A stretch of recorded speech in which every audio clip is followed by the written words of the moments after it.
bug out for 1 minute only, and see if you can survive that 1 minute. Let's do 1 minute. Oh my God. Hey, lordy, lordy. Easy, Tiger, not too fast, not too fast. Okay, holy shit, are you serious? You go, Tommy, this will do every day.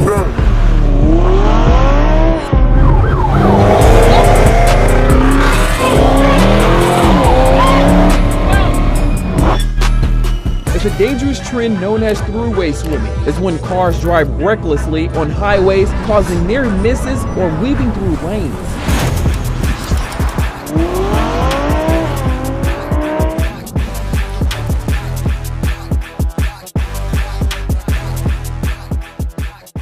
Do you feel like you're a danger to society? No.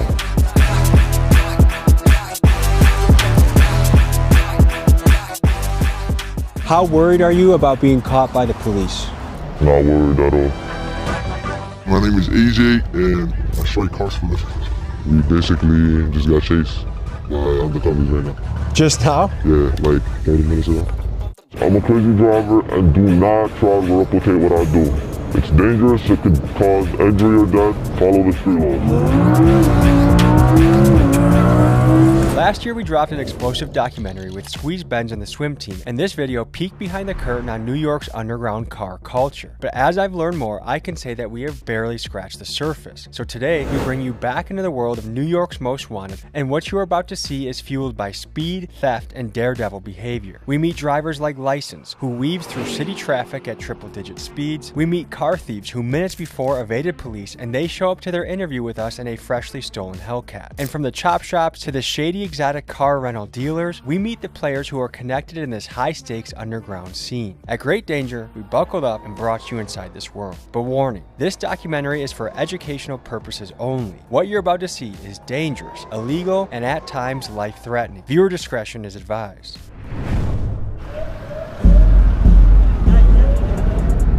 Alright guys, just got to LaGuardia, New York. We're diving back into the world of Most Wanted drivers. And you might be asking, why are you doing this video again? Guys, I learned that we just hit the tip of the iceberg last time, but there's way more to dive into. Not only have new characters emerged that are just as legendary, reckless, and dangerous. Oh my God.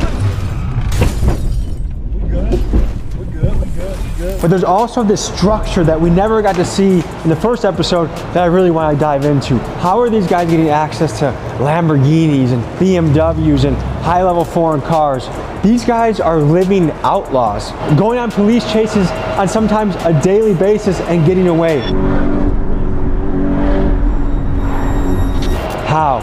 So we're gonna get into that and much, much more. Folks, this is the return of New York's Most Wanted drivers. Let's get into it. M-Box, a New York man and rapper, said to sit tight that he was gonna pull up with a posse and pick us up from the airport. Here's what happened next.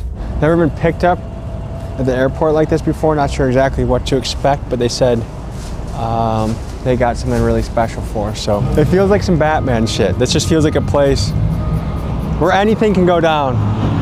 Prada did it. Holy shit. BMW, Porsche, Lamborghini. We got BMW here. We got another BMW here. And a BMW there. These boys came ready to rumble. Pull over, take the tracker out the whip. Range Rover Sport, I'm on the Jackie doing tricks. What's the next bar? I can't even remember it. Keep swimming, got the paddles in the ship. I'ma keep rapping, but I dabble with the skits. M-Box is kind of the face of the striker music, the striker culture. If you don't know what a striker is, what can you tell them, M-Box? Well, a striker's a stolen car, a hottie, whatever you want to call it.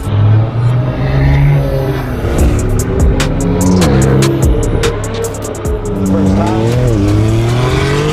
Holy shit. Remember, Tommy is a white man. Okay. Tommy's white, don't forget.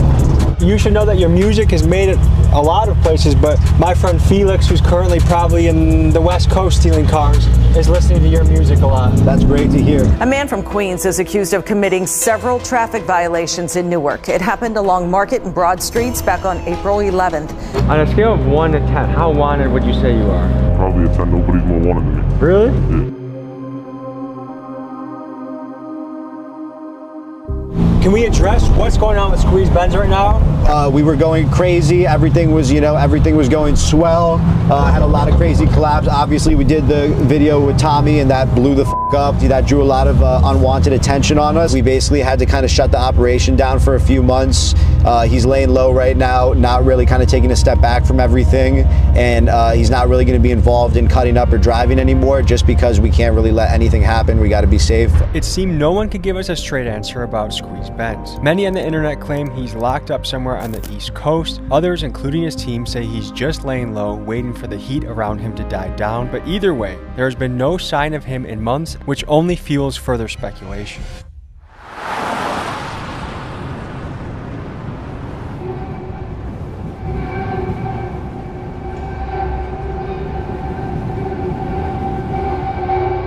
We're pulling up to a little rental spot that people go to, and we're gonna meet some of the drivers in this game.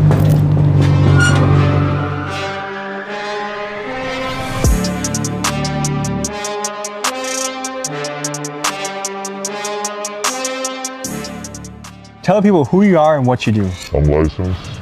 I love to drive.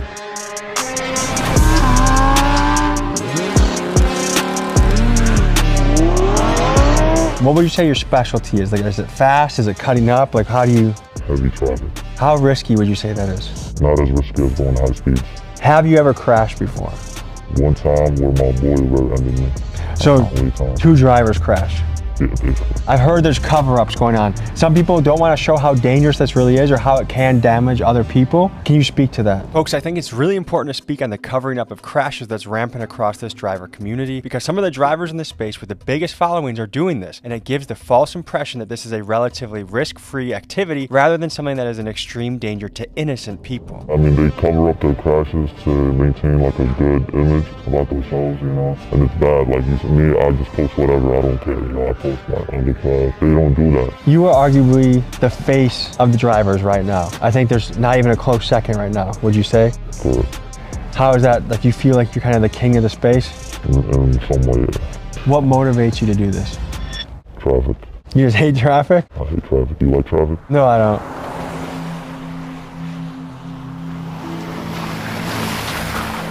How worried are you about being caught by the police?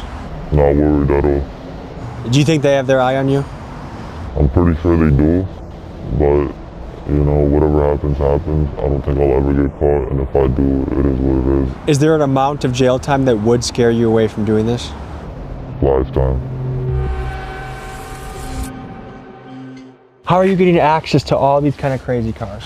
Family, network, friends. So these are your cars? Yes, sir. We have a GT3 RS, we have an M3 CS, I have an individual spec that I took like months to build, a Voodoo Blue M3, and then we have a Cullinan, we have a Huracan, we have Trackhawks, we have the biggest fleet in New York, one of the biggest fleets in New York. Let me ask the question I think is on everyone's mind. Yes, sir. What makes it worth it to rent to guys like License? Guys that are going to be driving crazy, guys that might do illegal criminal shit in the car? It's kind of networking, right? You have people like License that come through, people that we already know. We know that they're responsible. If anything happens, they will pay up for it. They do market with our vehicles. We do get clientele from them, but we do vet out the clientele with a background check and whatnot. So you don't care if someone takes a $450,000 car, drives it like crazy, drifts? Swerves. Of course I care. I mean, we keep it to a certain extent, right? Like, if I'm getting alerts after alerts after alerts with trackers, we tell them, hey, like, calm down a little bit. They also respect us too, it's a respect relationship. Something just does not add up. I mean, how is a 19-year-old with no insurance getting access to exotic cars? And sometimes for free. License claims that the dealers are his friends and they simply like what he's doing. But let's be real, who's handing over cars like this just so their buddy can make social media videos? To me, there is more to the story that we are just not being told.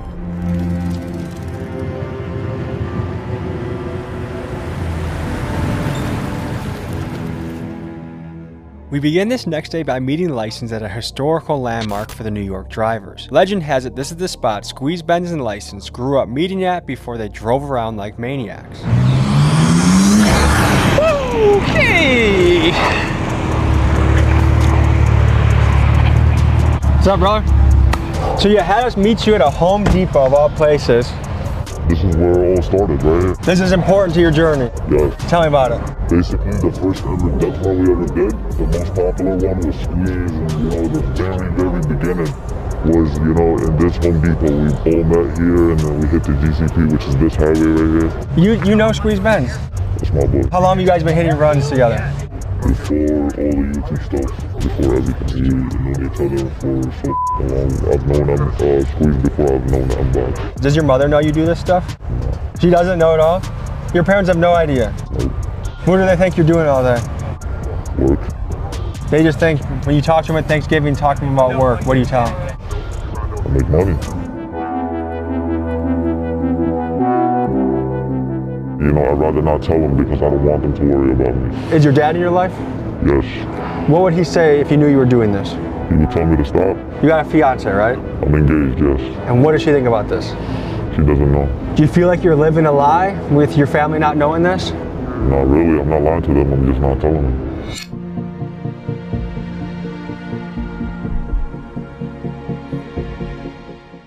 This style of high-speed, reckless driving has been gaining popularity amongst New York's younger generations. I wanted to know from the people living here how they felt about it and how it impacted their life. So I sent my guy Keegan to the streets of New York to hear people's opinions. I think that's not safe. They gotta chill. Why are you risking people's lives? I mean, if you're good, you're good. If you're not, you're not. Don't hit me if you're in front of me. It's reckless, bro. Kids this generation are easily influenced by the things around them, especially on the social media apps that we have. What do you think drives like young men specifically to drive crazy like that? Low testosterone. Really, I just think it's an ego thing and wanted to be a little more manly. If you could speak directly to these guys, what would you say to them? Slow down. It's not worth it, bro. You're gonna end up in jail. I'm dead ass. What do you think the people of New York think about you? Some hate me, some don't hate me. You know, it all just depends. Like, when I'm walking outside, I've never had a bad interaction. When people notice me and stuff, they take pictures, they tell me they like how I drive. But from the YouTube comments, a lot of people hate me, but I don't give a f***. I'm gonna do this regardless whether people hate it or not. 2 with the F87. Table for 2, Matt Carbone in my section. 1 separate head with my radar detection. How wanted would you say you are by NYPD? I'm like the most wanted right now. I've had an incident actually not too long ago where I was walking inside of a gas station and 2 cops was like right there eyeing me and they started like following me around. You were wearing the shiesty? Yes, I was wearing the shiesty and I was wearing my Crocs. They started chasing me and I noticed it. I straight booked it into my car. They like moved down there right behind me. I think they noticed me, like they recognized who I was. The argument on their side, I think they would say like, look, this is a guy a lot of young men follow and look up to. If we let him run the streets, then there's gonna be 50 more, 100 more, many more people that take your place and try to do the same thing. What do you think about your impact and influence on this world? I do have a heavy impact. I do influence a lot of people and stuff, but I always tell people not to do what I do because not everybody got the will. And, you know, I've seen a lot of crashes that, you know, people get into and stuff, and it's really not, you know, it's not cool. Just because it looks easy and shit, it doesn't mean it's easy, you know, anything can happen. I'm gonna get in the car with you, but you promise to be careful with me? I got you. You got me? You trust me? Yeah, I trust you. All right, we're gonna hop in. We're gonna make a mission to the airport, and we'll see you guys on the road. Before we show you one of the craziest parts of the video, first a quick message from our sponsor. Folks, it's crazy that there are people out there driving like this, but you know what also is crazy? That there are data brokers out there that have your home address, social security, phone number, and email, and they are selling to companies that then market to you and bombard you with ads. That's where the sponsor of today's video comes in, Incogni. Thanks to sponsors like this, we're able to continue the mission and travel around the country diving into stories. From protecting your home address to reducing spam texts and emails, Incogni removes your personal information from the web. They contact data brokers directly to request removal, they monitor for breaches, and they keep scrubbing your data over time. They also have a custom removal feature where if you see your information on a site, you give them the link, and then they have their experts go in there and remove your information from that site. So take back your personal data with Incogni. You create an account, you give Incogni approval to get to work, and you watch your digital footprint start to disappear. Incogni is giving viewers of this video a special discount. If you use code TommyG, you get 60% off their annual plan. Protect yourself on the internet, take action, use Incogni. Link is in the description. Click, in only a couple minutes, you get your journey started. And now, folks, back to the drivers.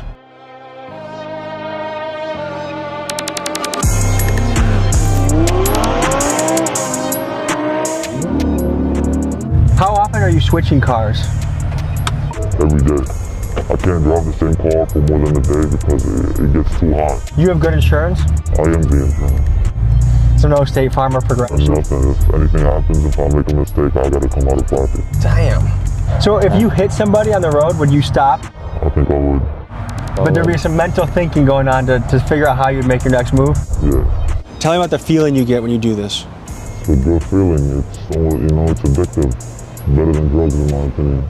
Do you do any drugs? I don't do drugs. Do you drink? Never. Do you have any other vices besides crazy driving? Not really. This is my high. So do you feel like this is what you were put on earth to do, was to drive? Yes. Ever since I started driving, I remember like the second every day I started driving, I was already doing this thing. Like not as crazy, but like I was already nice at it, like I was a natural. Looks like we need engine oil. Don't worry about that. And tire pressure. We're good. You've been riding this thing like a horse, huh? Hey man, if I don't ride it like this, the next man will. How much do you think this car costs? This one specifically is about like 100 and some change. So when you're going to your rental guys, how much are they charging you for a day for a car like this? I don't pay. What's in it for them? They're my boys. If I worked my ass off to acquire a $100,000 vehicle and I knew you drove like a maniac, why would I just give it to you because you're my boy? So my friends, me and my friends have been doing this for almost ever, and I have my own cars. I just don't do it in my own cars because it's hot, when I'm making videos and stuff. But I got my boys who really don't care about none of that shit, How you feeling? I feel like the beginning, right before you make the bungee jump, like I feel the build up, like you've walked to the top, you've put the belt on, and now you know you have to jump off, but you kind of don't want to. That's a little bit how I feel right now. How about this? I bug out for 1 minute only, and we see if you can survive that 1 minute. Let's do 1 minute. The timer up, okay? And? Ready? Holy mother. Yeah, we're on. There's nothing too fast, okay? Speed. You're good. We're only going on. Oh my God.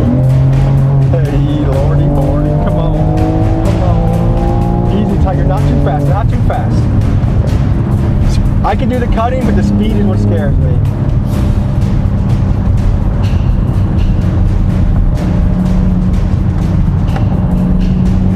Oh Lord, that was a close call.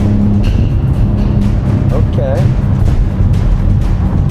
Please, God almighty. Heads up, heads up, heads up, heads up, heads up, heads up. Okay, you got 10 seconds left. No, don't go faster though. Please, dude. Holy shit, are you serious? Okay, good, time. Good, cut. I'm sweating, dude. Oh Lord, that was exciting. Because I didn't even let Squeeze Benz go that far. Like there were so many times where I thought, that was gonna be it. What's the fastest you ever gone in a car? I hit 195 before. I've never, my dream is to always do 200, but I haven't had the right car to do it in. Do you ever feel guilty doing this? Like, hey, I'm doing something that puts other people at great risk? If I've ever scraped someone's car, tapped his mirror, or even crashed him, I feel like I would feel guilty, but I've never felt guilty doing it.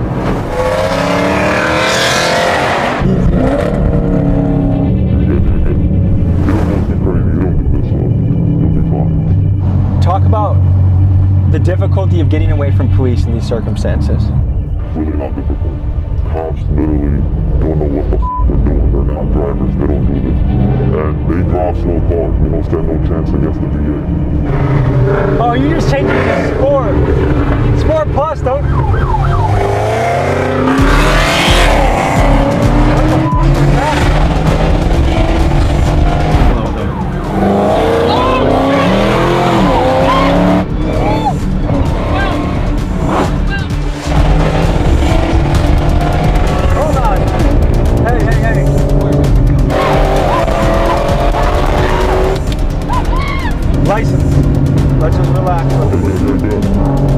License? I don't want to go super fast.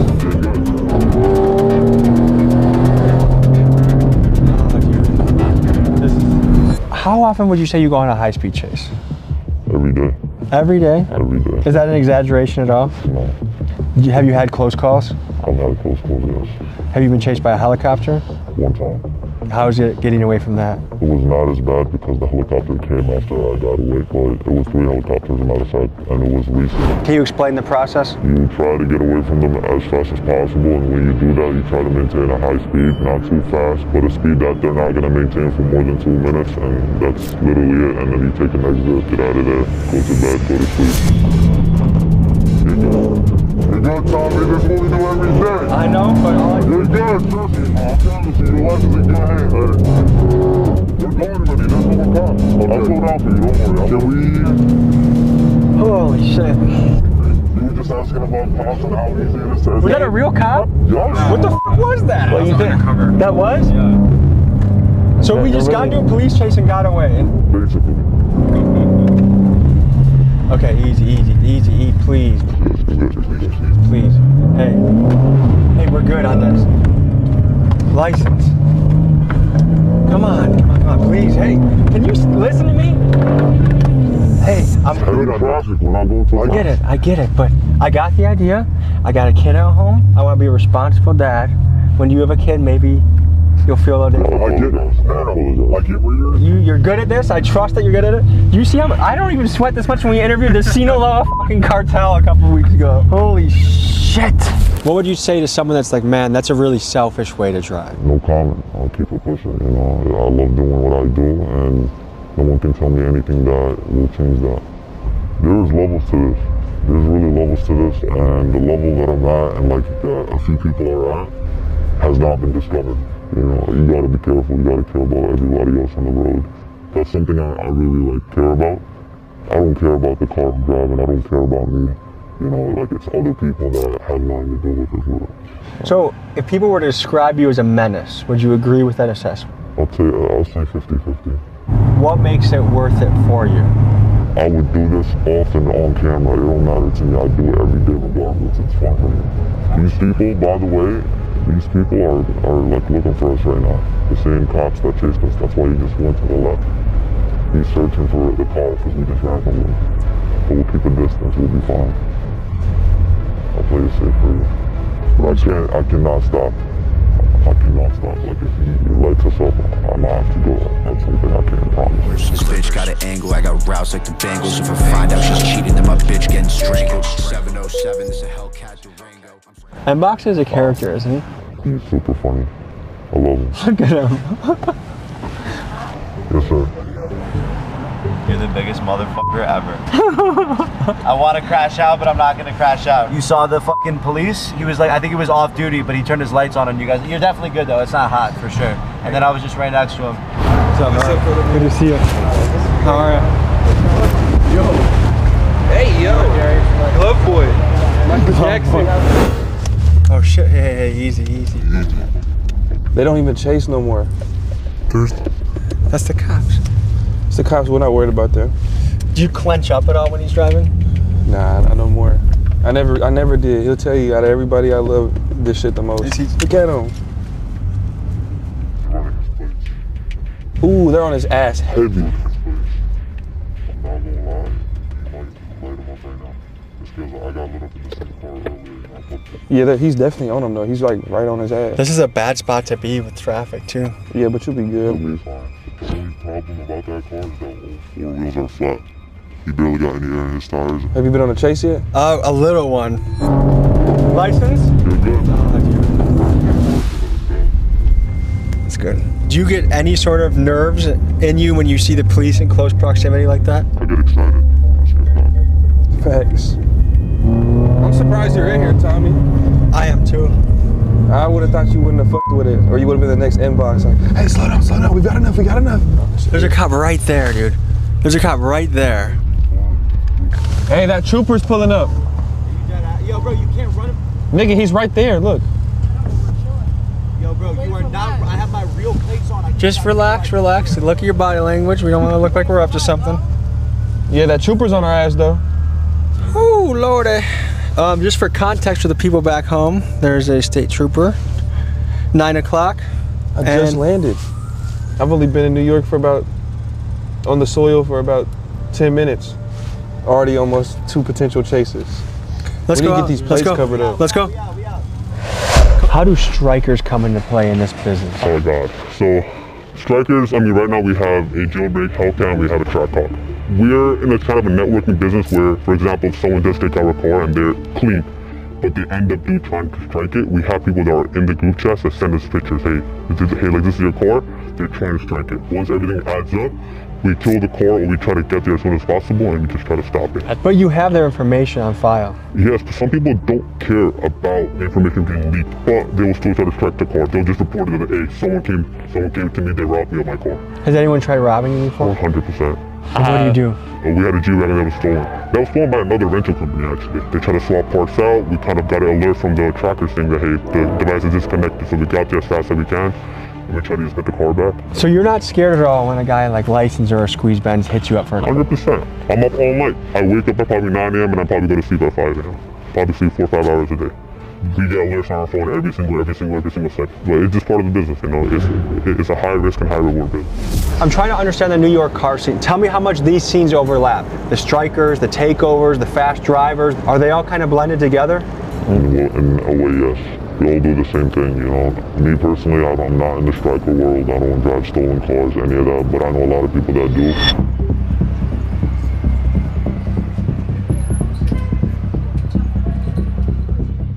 Who are you guys and what do you do? My name is AJ and I strike cars for a living. My name is Ace and I do the same thing he do.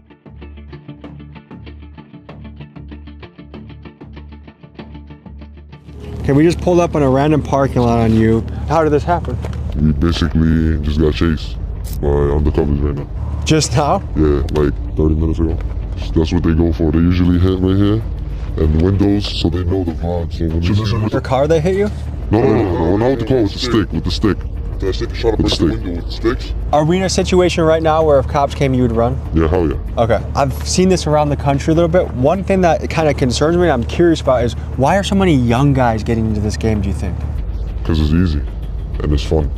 What makes it fun? Like what attracts you to this? The adrenaline and fast cars. The average car thief right now, how old do you think they are? Average like 17, 18. Have you already taken the tracker out of this thing? Yeah, everything. Let me show you how we do it. So basically, you pop the window on the back. Once you get in here, you basically take out the screen right here and you take out all the wires that's behind it. And then you take out any wires that's connected to the mirror and the antenna. Is this just for your personal use now? Are you going to sell it? What's? It's Vince Swap, so I'm just keeping it. Does the average cop, are they able to look at this and know it's stolen? I mean, right now, hell yeah. How so? The windows. Do you apply often to jobs? I try, but it's just boring. But I mean, what about going on hikes for? Hell yeah, we take this and go take a hike. How long have you been in this game for? Almost a year now. Yeah, about a year. How good are the cops at chasing? They trash. How easily would you get away, would you say? Mad easy. Because they're not going to chase. I mean, to be honest, if you have to hit them, you will hit them. What brought you to the point where you're like, I'm willing to hit a cop, I'm willing to do this? YouTube. YouTube? Yeah. And are people like me to blame? No, not you. Like, they show you on YouTube how to take them. Yeah. On the scale of good and evil, where do you guys place yourselves? I'm not gonna lie, I'm gonna place myself as good, bro. Because I can really be doing some dumb shit. Like, worse than just driving these cars. We live in a f***ed up world, so. What do they do at Citi Field? What are we about to go see? Basically, Citi Field is a place where if you wanted to get a car fixed same day, you bring it there, you know? And if you want to sell a striker, you bring it there. Everything is there, bro. It's like the center of parts and like fixing cars and just everything in between, you know? So there's a little bit of an underground black market economy that happens in this spot.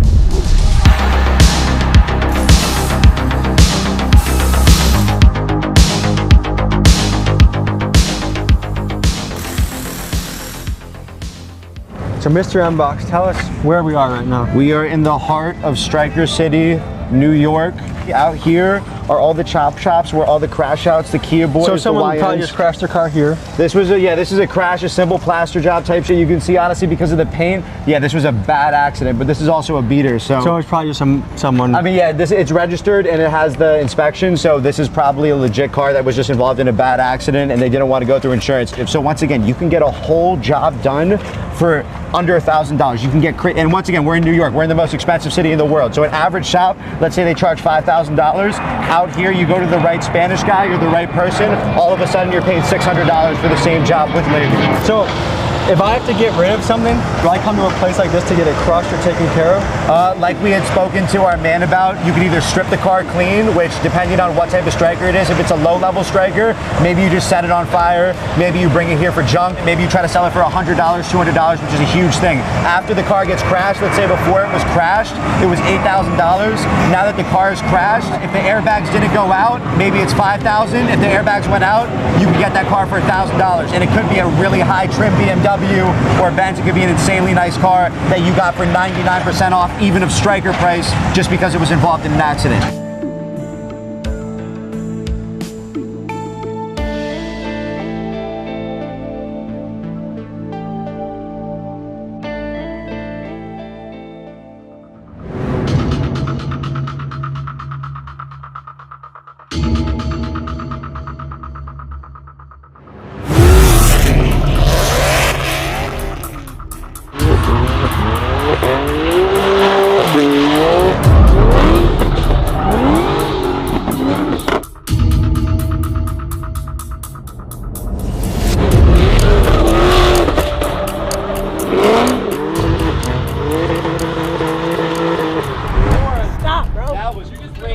Stop.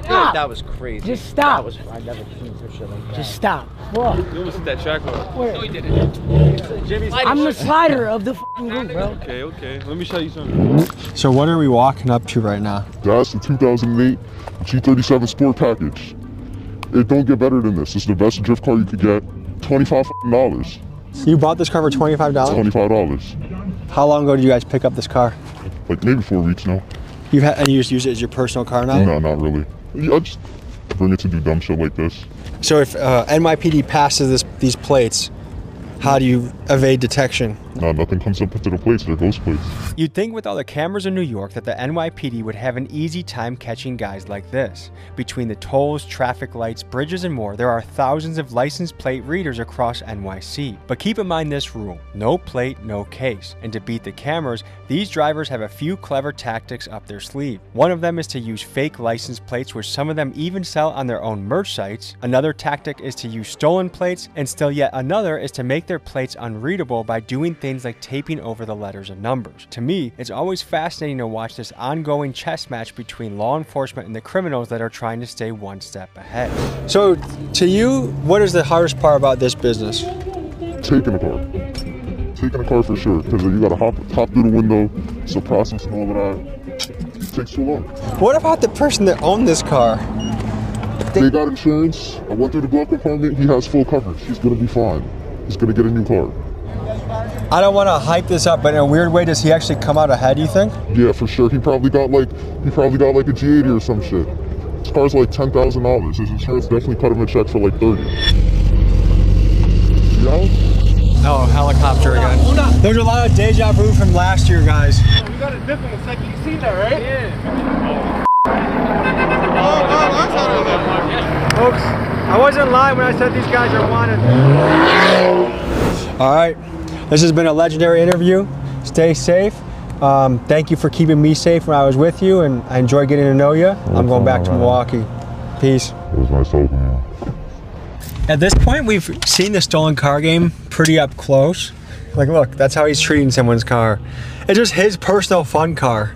The insurance argument, there might be some slight truth to it. Do I really think this guy took the care and consideration to check his glove box and check to make sure he had insurance, as if he would just leave it alone if he didn't? Doubt it. Insurance can take a while.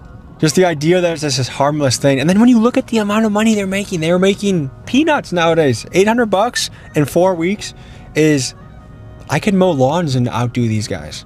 I mean, go to a cage fight or get into public speaking. There's ways to exercise that muscle without being a menace to society. A common thing I hear from people that do stuff like that is, like the guy said he did it out of boredom. I've heard people say, well, there's nothing else to do out here. Do you have any creativity?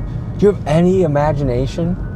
Go play at a basketball court, join a jiu-jitsu gym, do something. Imagine how bored you're gonna be in jail when Big Bubba is your roommate and all you have to think about is how you avoid you know what. So like, think ahead a little bit. Act now in a way that you would like your future to turn out. You imagine this amazing future, but you're acting shitty in your present. Good luck.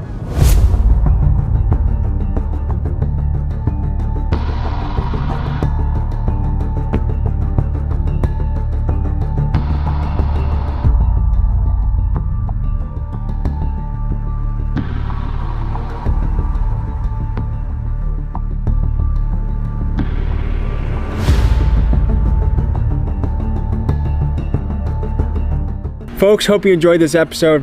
You want to watch another? Here. You want to subscribe? Over here.